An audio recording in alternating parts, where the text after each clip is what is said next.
Fall is a great time for amazing produce, and your local Food City has plenty of tasty and nutritious produce, a lot of it from local farms and producers. And here to get us ready for falling in love with fall produce is registered dietitian Dr. Elizabeth Hall. How you doing, Elizabeth?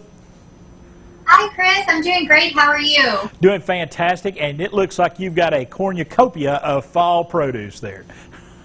I do. You know, fall is my favorite season for lots of different reasons, but, you know, vegetables and fruits and all of the abundant harvest is one of those reasons. And, you know, a lot of these foods I'm going to talk about today, we're kind of used to having year-round, so you might not even realize they have a season, but a lot of these do. And, you know, we've talked about the importance of eating seasonal produce because when produce is in season, it's actually at its peak nutritional value. So you're getting more nutrients when you eat it in season than when you eat it out of season. It's also typically cheaper, and like you said, if you're getting it from local farmers, which we really try to purchase from local farmers as much as we can at Food City, that's really supporting your local economy as well. So I brought some of my favorites today to share with you. We'll start up at the top with apples. I know a lot of us eat an apple really all year round, but again, the season is usually late summer to fall for our peak apple harvest. And I know a lot of us might go to an apple orchard or something like that to really experience how apples are grown. So this is a great way to kind of enjoy the fall as well as eating apples, right? So you can eat an apple as a snack, of course, a great snack. I like it with a little bit of peanut butter.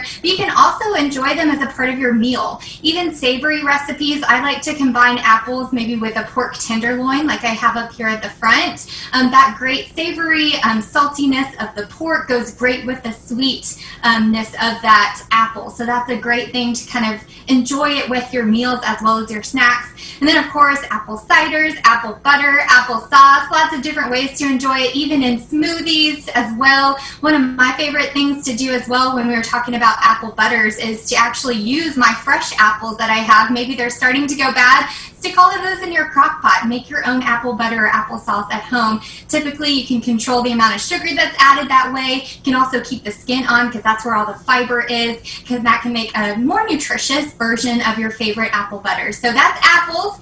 We're going to move on to Brussels sprouts. So Brussels sprouts, again, are on trend. I mean, if you go to any restaurant, a lot of times they have a Brussels sprout dish that you can enjoy, but you can also get them at Food City. I like to buy the shortcuts version because these are already washed and ready to go for you in our produce department. And this is important because when you cook Brussels sprouts, you want to make sure that they're dry, completely dry when you start to cook them, because that's going to give it that crispness,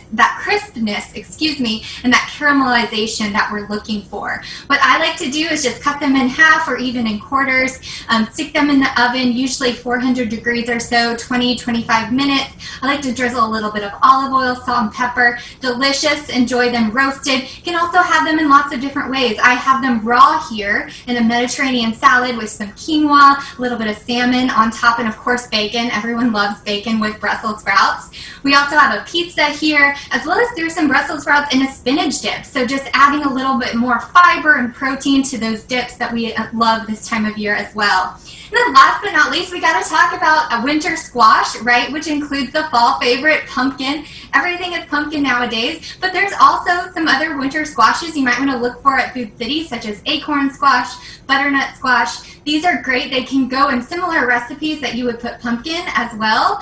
So just enjoying them. They have a lot of vitamin A and some other nutrients that you can look for. What I like to do when I cook them, if you buy them fresh at the store, cut them in half and then turn them upside down on a pan with just a little bit of water in the bottom. Then roast them in the oven, usually again 400 degrees, about 40 minutes to an hour.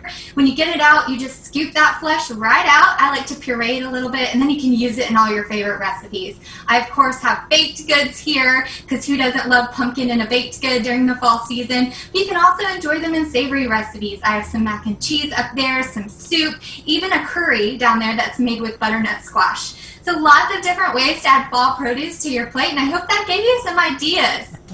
Man, you gave me all kinds of ideas there, because I have just recently developed a taste for Brussels sprouts. And I grew up, I would not eat them, but my taste has changed over the years. Brussels sprouts are a great addition to a meal. Yes, that's a great point. You know, even if you've tried these before, you want to try them again because your taste buds do change, and also how you're preparing them is really important. I know growing up, I think my parents used to boil them so they were kind of mushy, like the texture. I'm a big texture person. So when you roast them, I think they're a lot more delicious, but lots of different ways to enjoy them. All right, Dr. Elizabeth Hall, thank you so much. You covered a lot of territory there, and everything you see there, you can find at your local Food City. The preceding portion of Daytime Tri-Cities was sponsored by Food City.